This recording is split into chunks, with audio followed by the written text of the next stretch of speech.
আসসালামু আলাইকুম প্রিয় এসএসসি 2026 ব্যাচের শিক্ষার্থী বন্ধুরা, তোমরা সবাই কেমন আছো? আশা করি ভালোই আছো। তোমাদের সকলকে স্বাগতম জব স্মল ইউটিউব চ্যানেলে। তোমরা নিশ্চয়ই জানো তোমাদের এসএসসি 2026 ব্যাচের পরীক্ষা হবে সংক্ষিপ্ত সিলেবাসে। তাই আজকে আমরা নিয়ে চলে আসছি তোমাদের জন্য এসএসসি 2026 ব্যাচের শিক্ষার্থীদের জন্য ইংরেজি প্রথম পত্র সিলেবাস বা ইংরেজি প্রথম পত্র পুনর্বিন্যাসকৃত সিলেবাস। আজকে এই সিলেবাসের মাধ্যমে আপনারা ইংরেজি প্রথম পত্রের কোন কোন ইউনিট রয়েছে, কোন কোন ইউনিটের কোন লিসনগুলো রয়েছে, সমস্ত কিছু জানতে পারবেন। তো চলুন আর কথা না বাড়িয়ে যাওয়া যাক মূল ভিডিওতে। মূল ভিডিওতে যাওয়ার আগে একটি কথা বলতে চাই, স্কুল কলেজ বিশ্ববিদ্যালয়ের সকল তথ্য এবং সকল সরকারি বেসরকারি চাকরির সকল তথ্য জব পেতে আমাদের জব স্মল ইউটিউব চ্যানেলটি সাবস্ক্রাইব করুন এবং ফেসবুক থেকে দেখে থাকলে অবশ্যই ফলো দিয়ে রাখবেন, যাতে আমরা পরবর্তী কোনো ভিডিও আপলোড করলে আপনি তার নোটিফিকেশন সঙ্গে সঙ্গে পেয়ে যান। তো চলুন আর কথা না বাড়িয়ে যাওয়া যাক মূল ভিডিওতে। আপনাদের ইংরেজি প্রথমে রয়েছে unit 1 sense of self. Unit 1-এর যেই লিসনগুলো রয়েছে সেগুলো হলো lesson 1 mister Moti by Rahat Abir, lesson 3 oh me oh life.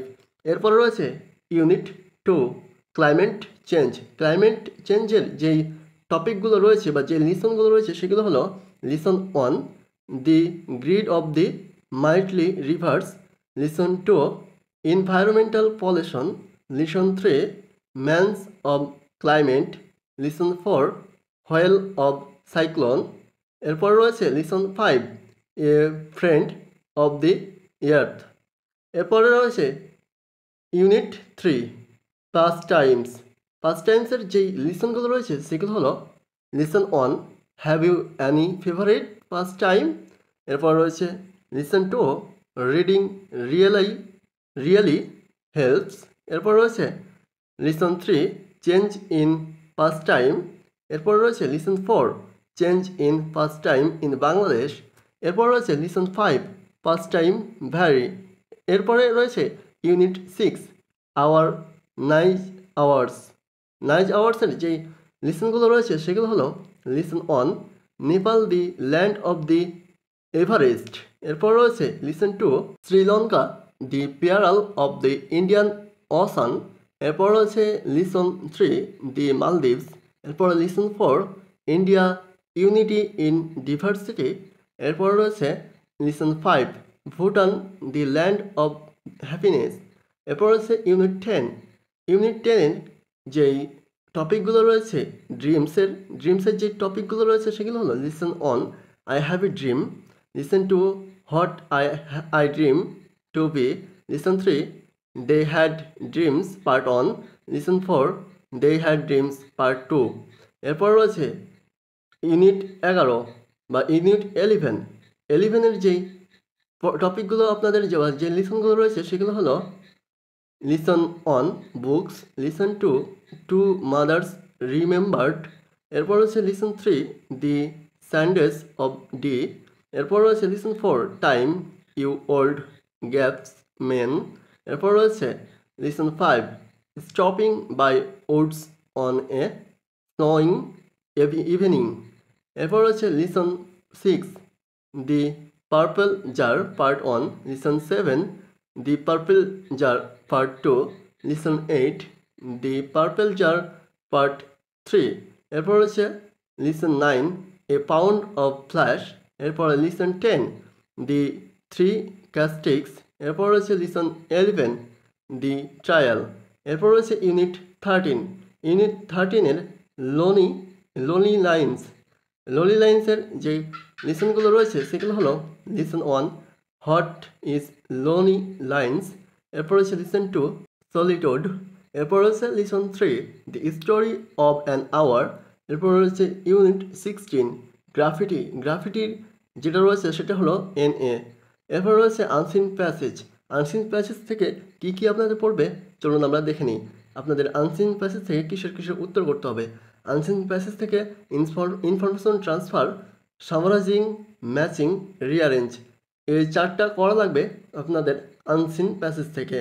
এরপর রয়েছে রাইটিং পার্টে থাকবে completing story, describe, grasp and charts. এরপর রয়েছে রাইটিং ডায়লগ। এরপর রয়েছে রাইটিং লেটার্স, ইমেল, ফর্মাল। এরপর রয়েছে আপনাদের এগুলো পড়বে আনসিন প্যাসেজ এবং রাইটিং অংশতে যেগুলো থাকবে সেগুলো আপনারা বলে দিলাম। তো এরপরে চলুন আমরা দেখে নিই আপনাদের নাম্বার বন্টন কী হবে, সিন প্যাসেজে কত নম্বর, আনসিন প্যাসেজে কত নম্বর এবং রাইটিংয়ে কত নম্বর, সমস্ত কিছু দেখে নিই। তো চলুন, প্রথমে রয়েছে আপনাদের 1 নম্বর প্রশ্ন থাকবে MCQ. MCQ, answering question, gap filling, এই 3টি প্রশ্নের উত্তর দিতে হবে সিন প্যাসেজ থেকে। তো এই 3টি প্রশ্নের উত্তর জন্য 3টি প্রশ্নের জন্য আপনি পাবেন প্রথম এমসিকিউ এর জন্য 7 মার্ক, এরপর রয়েছে অ্যান্সারিং কোশ্চেনের জন্য 10 মার্ক, এরপরে গ্যাপ ফিলিংয়ের জন্য পাবেন 5 মার্ক। এটি হচ্ছে আপনার সিন প্যাসেজ থেকে করা লাগবে। এরপর রয়েছে information transfer, writing summary. Unseen passage থেকে করা লাগবে ইনফরমেশন ট্রান্সফার, রাইটিং সামারি। এখান থেকে আপনার নাম্বার আসবে 15, আপনার রাইটিং সামারি থেকে নাম্বার আসবে 10 এবং ইনফরমেশন ট্রান্সফার থেকে নাম্বার আসবে 5টি ইনফরমেশন ট্রান্সফার থাকবে, প্রতিটি প্রশ্নের উত্তর 1 নাম্বার করে থাকবে, বা প্রতিটি প্রশ্নের মার্ক 1 মার্ক করে থাকবে। 5টি প্রশ্নের ইনফরমেশন ট্রান্সফার করতে হবে। রাইটিং সামারি থাকবে আনসিন প্যাসেজের উপরে, আনসিন প্যাসেজ থেকে একটি সামারি লিখতে পারলে আপনারা পাবেন 10 মার্ক। এরপর রয়েছে ম্যাচিং থাকবে 5 মার্কের, এরপর থাকবে রিঅ্যারেঞ্জ সেন্টেন্স, রিঅ্যারেঞ্জ থাকবে 8 মার্কের। এরপরে answer question from poems any 5 out of 8, মানে 8টার মধ্যে 5টার উত্তর দিতে হবে প্রশ্নর, সেগুলো হলো সেই 5টা উত্তরের জন্য আপনারা পাবেন 2 মার্ক করে, প্রতিটি প্রশ্নের জন্য 10 মার্ক। এরপরে answer question from stories any 5 out of 8, আপনারা এখানেও অ্যান্সার কোশ্চেনের জন্য বা একটা গল্প থেকে প্রশ্ন দেওয়া থাকবে 8টি, সেখান থেকে 5টি প্রশ্নের উত্তর দেওয়া লাগবে। প্রতিটি প্রশ্নের জন্য 2 মার্ক করে, 5টি প্রশ্নের জন্য 10 মার্ক এখানে থাকবে অ্যান্সারিং কোশ্চেনের জন্য। তো এরপরে রয়েছে রাইটিং পার্ট, রাইটিং অংশ থাকবে 30 মার্কের। 30 মার্কের মধ্যে থাকবে কমপ্লিটিং স্টোরি 15 মার্কের এবং রাইটিং ডায়লগ 15 মার্কের। তো চলুন আমরা এবার জেনে নিই, এক নজরে দেখে নিই কি কত মার্ক কোনটির জন্য। এমসিকিউ 7টা থাকবে, 7টার জন্য 1 মার্ক করে, 7 মার্ক। অ্যান্সারিং কোশ্চেনের জন্য 10 মার্ক, গ্যাপ ফিলিংয়ের জন্য 5 মার্ক, এরপর ইনফরমেশন ট্রান্সফারের জন্য 5 মার্ক, এরপরে রাইটিং সামারির জন্য 10 মার্ক, এরপর ম্যাচিংয়ের জন্য 5 মার্ক, রিঅ্যারেঞ্জ সেন্টেন্সের জন্য 8 mark, answering question from poems এর জন্য 10 মার্ক এবং অ্যান্সারিং কোশ্চেন ফ্রম স্টোরিজের জন্য 10 মার্ক এবং কমপ্লিটিং স্টোরির জন্য 15 মার্ক, রাইটিংয়ে ডায়লগের উপরে 15 মার্ক। তো এই ছিল আপনাদের নম্বর বন্টন পদ্ধতি। তো আজকের ভিডিও এ পর্যন্তই। আপনাদের এই সিলেবাস সম্পর্কে যে কোনো প্রশ্ন থাকলে অবশ্যই কমেন্ট করতে পারেন, আমরা উত্তর দেওয়ার চেষ্টা করব। দেখা হবে পরবর্তী কোনো ভিডিওতে, সে পর্যন্ত ভালো থাকবেন, সুস্থ থাকবেন। আল্লাহ হাফেজ, আসসালামু আলাইকুম।